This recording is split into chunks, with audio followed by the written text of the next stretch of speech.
اعوذ باللہ من الشیطان الرجیم بسم اللہ الرحمن الرحیم۔ عزیزان من، آج سپتمبر 1983 کی 30 تاریخ ہے اور درس قرآن کریم کا آغاز 29ویں پارے سے ہو رہا ہے۔ سورہ الملک ہے اور پارہ 29واں ہے۔ قرآن کریم کے آخری 2 پاروں میں سمجھتا ہوں کہ ہماری اس رہ گزر کی ایک نئی منزل شروع ہوتی ہے، تو اس کے لیے میں پہلے تمہیداً کچھ عرض کرنا چاہتا ہوں۔ شیخ صاحب ذرا ہلکا۔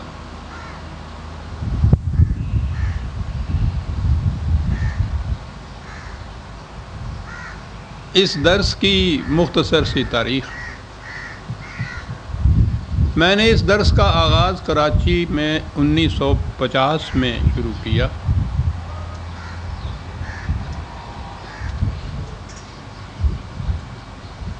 بڑے حسین و سادہ انداز میں۔ کراچی سے واقف حضرات جانتے ہوں گے کہ وہاں سعید منزل بڑی مرکزی حیثیت رکھتی تھی۔ اب تو کراچی بہت بڑھ گیا ہے، اس کی حیثیت شاید وہ نہ رہی ہو۔ اس زمانے میں سارے شہر میں سعید منزل سے کوئی بات پوچھو تو سارا شہر جانتا تھا۔ ڈاکٹر سعید مرحوم کے نام پہ وہ تھی۔ بزرگ تھے، سن رسیدہ تھے، بڑے انقلابی تھے، ذہنی طور پہ بڑے قرآنی تھے۔ وہ اتوار کی صبح میرے ہاں آیا کرتے تھے اور قرآن کی باتیں کرتے تھے۔ تو انہوں نے یہ بات کہی کہ پرویز صاحب، ہم یہ باتیں آپ کرتے ہیں، میں سنتا ہوں 2 تک ہے، اس کو سلسلے کو کچھ آگے بڑھا لیا جائے تو اور لوگ بھی مستفید ہوں گے۔ تو ان کی اس تجویز کے بعد یہ سلسلہ جو شروع ہوا تو 3 سامعین تھے، میں درس دینے والا تھا۔ نیپیر بیرکس فاؤلر لائن میں رہتا تھا، سرکاری مکان میں۔ مکان کے صحن میں ایک چھوٹا سا درخت تھا، اس درخت کے سائے میں 1-2 چارپائیاں بچھا لیتے تھے۔ میں تو وہاں سے تقسیم کے بعد آیا تھا، دلی سے بے سر و سامان بالکل۔ تو ان چارپائیوں کے اوپر ابتدا اس کی ہوئی، تو آہستہ آہستہ اس کا سلسلہ وسیع ہوتا گیا اور وہ ہمارا دامن تنگ اور سامعین کی تعداد بڑھتی گئی، ہم پھیلتے گئے۔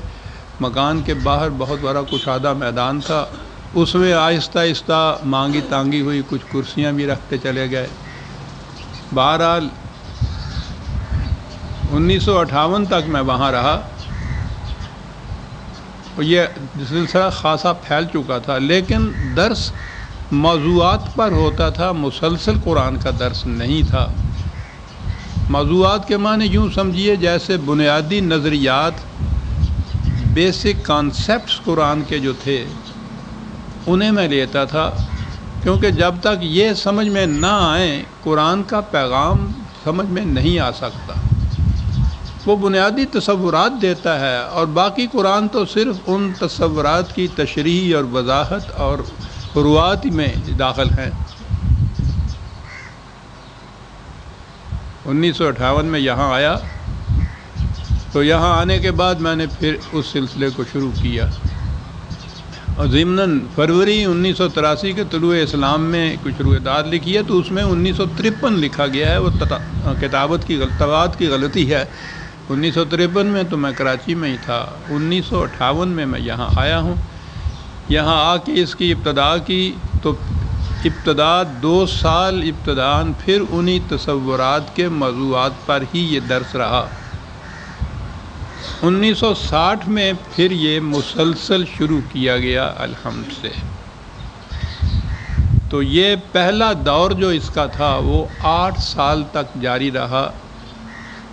دسمبر 1967 میں وہ ختم ہوا۔ تو اس تکمیل کے اوپر یہاں احباب نے بھی اس کا ایک جشن منایا تھا۔ میں نے سمجھا تھا کہ اب وہ جو میں کہا کرتا ہوں نا کہ مکتب عشق کا انداز نرالا دیکھا، اس کو چھٹی نہ ملی جس نے سبق یاد کیا۔ میں سمجھتا تھا کہ اب چھٹی ملے گی، احباب کا تقاضا یہ تھا کہ نہیں صاحب اب تو دوسرا دور شروع ہوگا۔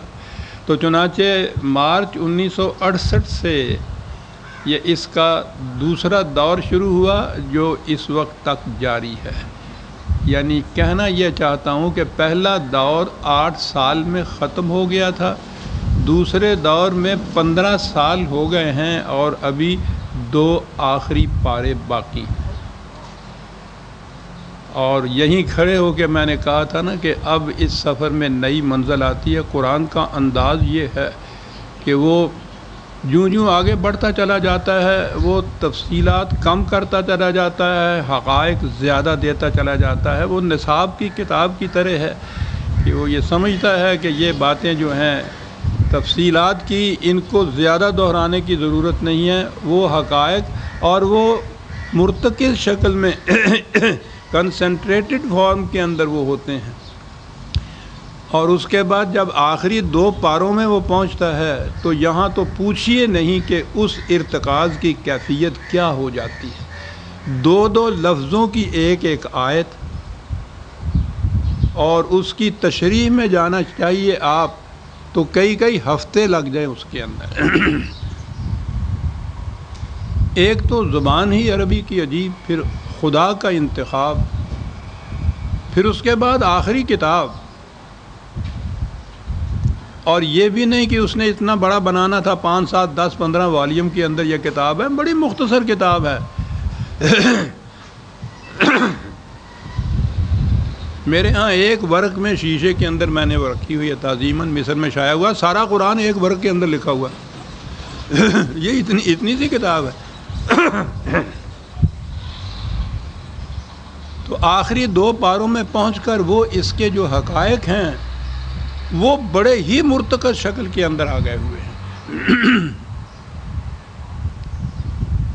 اس لیے میں نہیں کہہ سکتا کہ یہ 2 پارے جو ہیں کتنے وقت میں ختم ہوں گے۔ آرزو اور دعا یہ ہے کہ یہ ختم ہو جائیں، میری زندگی ختم ہونے سے۔ شیخ صاحب ذرا بند کر دیجیے۔ قرآن ایک پیغام آفریں کتاب ہے۔ آخری پاروں میں جو انقلابات اس نے پیش کیے ہیں وہ قریباً 3 قسموں کے ہیں۔ ایک انقلاب تو ہے جو خارجی کائنات میں واقع ہوگا، کرے آپس میں ٹکرائیں گے، سورج کی روشنی مدھم ہو جائے گی، چاند تاریک ہو جائے گا، ستارے جھڑ جائیں گے۔ یہ کچھ خارجی کائنات میں تبدیلیاں یا کوئی انقلاب آئے گا۔ ہم نہیں کہہ سکتے کہ وہ کیسا ہوگا، کس قسم کا ہوگا۔ مغرب کے سائنٹسٹ جو ہیں وہ اس تحقیق کے پیچھے لگے ہیں، اور وہ آہستہ آہستہ اس طرف آ رہے ہیں کہ یہ نظام کائنات ایک دن درہم برہم ہو جانے کو ہے۔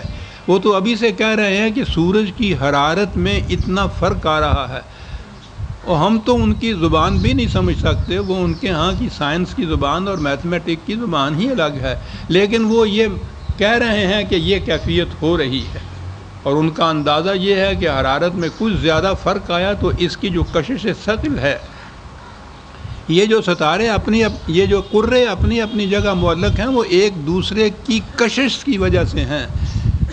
تو ان کا تو یہ ہے کہ اگر کسی ایک کرے کی کشش میں کسی ایک بال برابر کروڑویں حصے کا بھی فرق اگر آ گیا تو یہ ٹکرا کے پاش ہو جائیں گے۔